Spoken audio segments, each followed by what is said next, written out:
Bueno, nosotros, como ustedes bien saben, empezamos en el 2006 haciendo una antropología de la demanda. Las comunidades demandaban al Museo de la Plata, donde nosotros nos formamos, que se retire de exhibición los restos de sus ancestros. Y en el 2005 se negó la institución a retirar los ancestros de las vitrinas de las comunidades. Entonces nos nucleamos con un grupo de compañeras y compañeros y armamos lo que hoy se llama el colectivo Guías. Empezamos a militar para el retiro de exhibición de los ancestros de las vitrinas. Averiguamos entonces qué leyes amparaban a las comunidades, que es la que bien decían ustedes, las 25.517. Quiénes eran esos ancestros que estaban en las vitrinas, por qué estaban ahí, qué significaba, quién los había llevado. Rápidamente descubrimos que estaba en vitrina un joven que había muerto dentro del museo, el joven Mike Kensis, y entonces lo denunciamos a los medios. También denunciamos que la primera restitución que se había realizado en Argentina desde el museo del Lonco y Nacayal había sido incompleta porque se habían quedado con los restos blandos, o sea, se quedaron con el cerebro, el cuero cabelludo, la oreja del Lonco y Nacayal, y esas denuncias motorizaron entonces el retiro inmediato de Mike Kensi de vitrina, y el 22 de septiembre de 2006 el retiro de todos los restos como habían pedido las comunidades. A partir de ese momento empezamos el largo camino de las restituciones de esos ancestros a las comunidades. Nosotros en ese camino de las restituciones lo primero que logramos fue que esa ley, la 25.517, estaba promulgada en el 2001 pero no estaba reglamentada, y entonces a partir de 2006 empezamos como una militancia de visibilización para promulgar esa ley, para reglamentarla. Eso lo logramos en el 2010 con el gobierno de Cristina Fernández de Kirchner. En el marco del Bicentenario se reglamentó con el decreto 701 finalmente de la ley. El decreto 702 creó la Dirección de Afirmación de los Derechos Indígenas del INAI y le dio la potestad al Instituto Nacional para empezar a hacer las restituciones. Nosotros entramos ahí a trabajar al instituto. Habíamos realizado, después de ese pedido que fue el 24 de marzo, en la ESMA, los ministros de reglamentación de la ley, la restitución de la niña de Damiana, que ustedes muy bien conocen, que han hecho esa hermosa canción con la Fundación Camila, con la Misión Camila, perdón, sobre Damiana, y entramos al instituto y creamos el Programa Nacional de Identificación y Restitución que ustedes nombraron al principio. Desde ese programa empezamos a militar también desde el instituto que las distintas provincias empiecen a adherir a la ley 25.517. Realizamos numerosas restituciones del Instituto Nacional. A partir de ese momento ya vamos 16 restituciones y en el 2016 la última provincia que ha adherido ha sido Entre Ríos. Faltan muchísimas provincias de adherir todavía. Y Entre Ríos, en la ley provincial de adhesión, agregó algo que era nuevo para nosotros, que los distintos departamentos provinciales adhieran. Son 17 departamentos, entonces nosotros estábamos llevando un trabajo con la Secretaría de y la parte de pueblos originarios de Concepción del Uruguay, y montamos la muestra Prisioneros de la Ciencia. Eso tuvo bastantes repercusiones en la provincia de Entre Ríos, y nos propusimos ahí que los 17 municipios empiecen a adherir.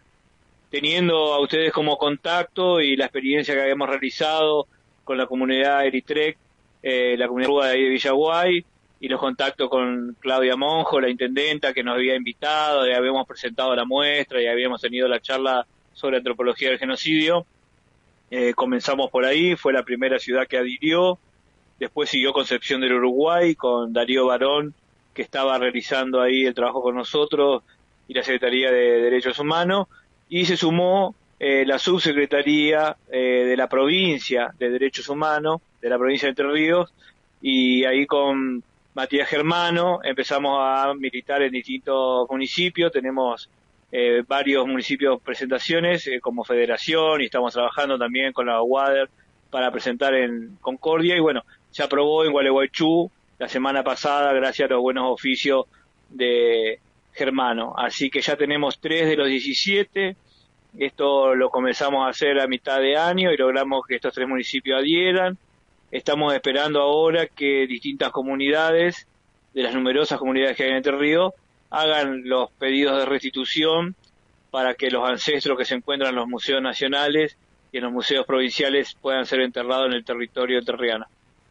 Bueno, mira, nosotros tenemos un protocolo de restitución que empieza con un pedido de las comunidades, que puede ser un pedido simple, donde se pida, por ejemplo, a un ancestro particular, de un museo en particular. Por ejemplo, Mackenzie, que le nombraba yo a ustedes al principio, que nosotros en 2006 lo sacamos en vitrina, en 2008 una comunidad yagán de Chile lo solicitó, y recién este diciembre del 2020 logramos el último paso de que se apruebe la restitución en el Museo de la Plata.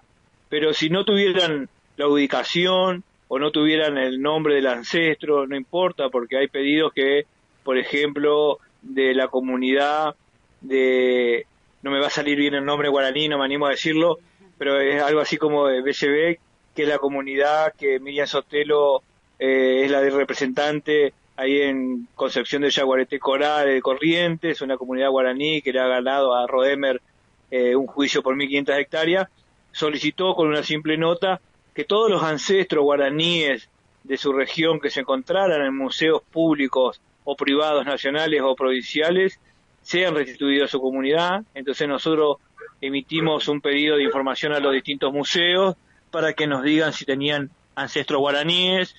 Localizamos un guaraní asesinado en 1908 que estaba en el Museo de la Plata, y bueno, estamos trabajando para restituirlo, para que se apruebe esa restitución. Mira, realizamos 16 restituciones, acompañamos una recuperación también en Viedma. Lentamente empezamos con la de Damiana del 2010, que nos llevó 3 años.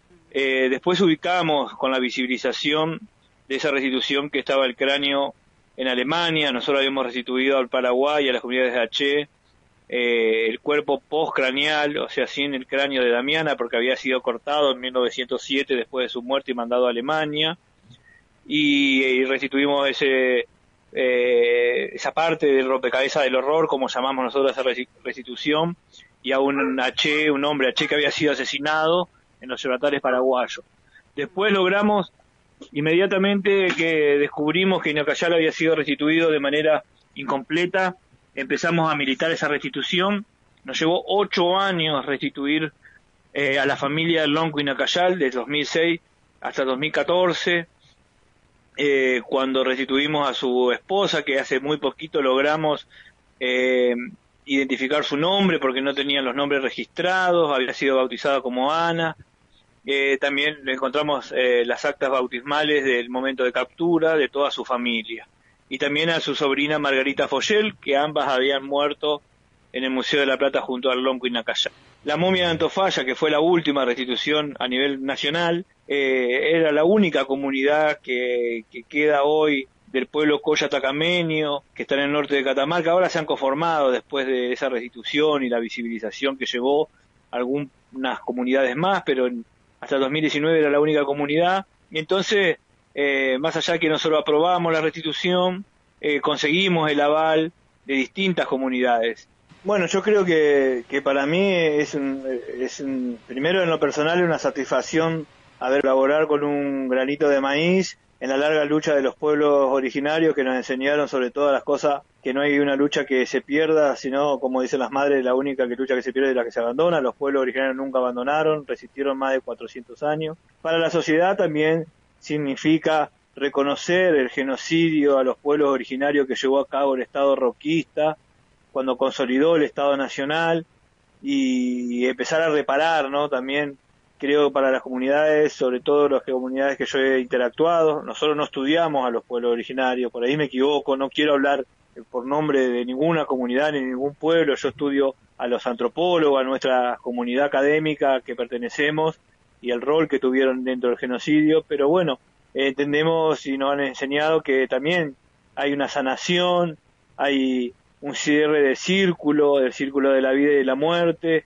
esa energía que salió del territorio, vuelve al territorio, y también desde lo simbólico, si enterramos a Inacayal en Teca, a su familia en Teca, o a Damiana en un lugar de Paraguay, estamos diciendo que ese territorio donde están siendo enterrados los ancestros pertenecen a ese pueblo, a esa comunidad. Entonces hay una reafirmación sobre la principal lucha de todos los pueblos, que es el territorio.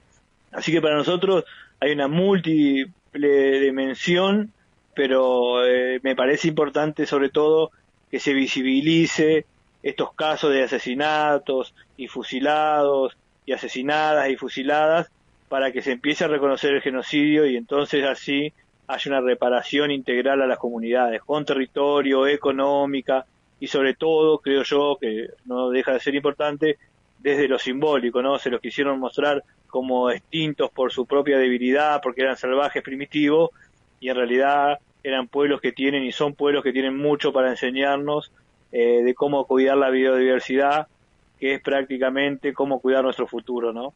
Nosotros somos pesimistas de la razón y optimistas de la voluntad, como decía Antonio Gramsci. Nosotros pensamos que y vemos y que el año que viene va a ser un año muy duro.